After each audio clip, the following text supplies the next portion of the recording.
We are back on a Monday as Harry and Meghan have returned home from their tour of Australia. Patricia Treble joins us now for another Royal Roundup. And Patricia, this 4-day trip saw the Duke and Duchess make stops in Melbourne and Sydney. Yep. Let's go over some of the highlights and just exactly how this visit, how was it received? Yeah. So this was their first test run of the half-in, half-out model that they have really always wanted to do.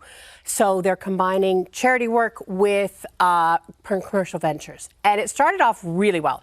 They went to a kids' hospital and the children were just so excited to see them. Lovely photos. And Meghan did a taping of a huge reality program down there, MasterChef. It's massive down there. And she did a taping of that. She's a guest host. I'm going to say the reviews were a bit mixed, and it's for one reason. It is the mixing of the two, because this is what the late Queen said you can't do. You're either all in or you're all out. It's that mixing.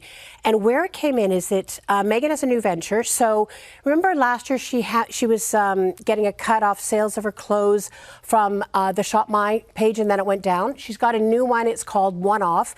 And where it becomes a little bit, I'm going to say, icky, is that they're at events like they're meeting victims of a terrorist attack, and they're selling her clothes.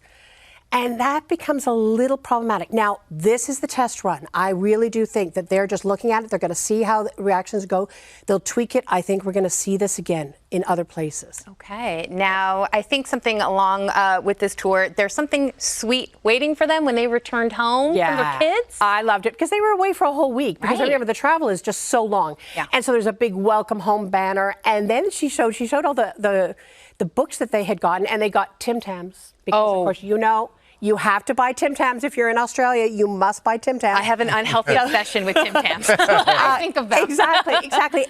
But then again, like almost immediately afterwards, launches these new candles that are coming out, and they're made for their kids. So the scents and stuff like that. $64 candles. But here's the thing: they use their royal titles through all the promos. So it's not just Archie and Lilibet. It's Prince Archie, Princess Lilibet. Wow. And again, that's the concern about them using the royal rolls. So again, there's this push-pull, so mixed. $64 per candle. $64. American. Are they slow burn? I'm hoping. I hope they so. better be soy.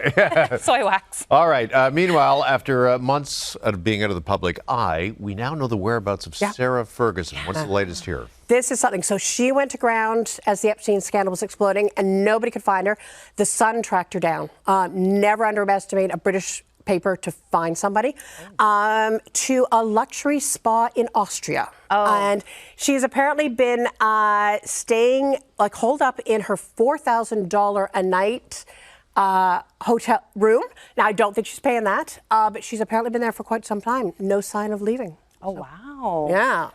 Now, we know that tomorrow marks what would have been Queen Elizabeth's 100th birthday. Oh my goodness. And King Charles is set to make an address. Yep. So what can we expect from that? So it's a taped address, we know. Okay. And so he's going to be talking to not only Britain, but the Commonwealth about, of course, she reigned for 70 years, longest reigning British monarch. But talking about her duty, talking about her integrity. Because, I mean, she is simply the iconic monarch. And we're going to be seeing, this is going to be the capstone really for a whole day's worth of events. So the king is going to be leading with the royal family. There's a whole series of events. The big one is, and we talked about this very briefly last week, the unveiling of the final plans of the memorial for her. And they're going all out for this. Prime Minister, everyone's going to be there. So that's going to be a big thing. Yeah, absolutely. Oh, she is worthy. And stamps. There is, of course, stamps coming. Of course. I love the stamps. All right. Well, actually, we have to talk about one of the late Queen's favorites, Paddington Bear, because one of Paddington's favorite things, of course, is marmalade. Yep. And we are hearing that British lawmakers are in a bit of a, pardon the pun here, but jam. They are. When it comes to what exactly is marmalade, what's going on here? They are in a tizzy. So if you remember the Platinum Jubilee, remember there was that lovely scene. It was the Queen with Paddington Bear, and they each had marmalade jam sandwiches because this is what you do. Yes. So Britain has always assumed that marmalade is citrus, so orange or lemon. I make lemon jam, lemon marmalade. They are merging. They have to sync their food regulations with the EU to get into the EU markets again because now they left with Brexit. And So they now have to start changing how they ID their marmalade. So it's going to have to be orange marmalade and stuff like that. Oh. But here's the shocker: is that Europe allows any fruit to be a marmalade. So you can have pear marmalade. I don't know if the British are going to be able to handle that, but I think, you know what? They know what to buy and they'll eat what they eat. I love this. What a controversy. I'm Crazy. I kind of dig it. All right. And well, actually, speaking of England, you're just back from London. I am. You joined us from there last week. Yep. And you were good enough to bring us some. I have. You did? I only do practical gifts. Okay. So this is Buckingham Palace. This is from the amazing exhibition for the Queen's clothes that is on there. Okay. And these, I thought, this is perfect for you guys. Oh my goodness. This is the hat. This is the hat. Oh, it's so beautiful. This is Hat going on the fridge. magnets. Love it. You know where this needs to go is in Sorry. the new TMS kitchen. Oh my goodness. On the fridge. On The new fridge. Yeah. I love yours too. So good. Thank you. You're welcome. Oh, it's so beautiful. Yeah, appreciate it. Thank you, Patricia.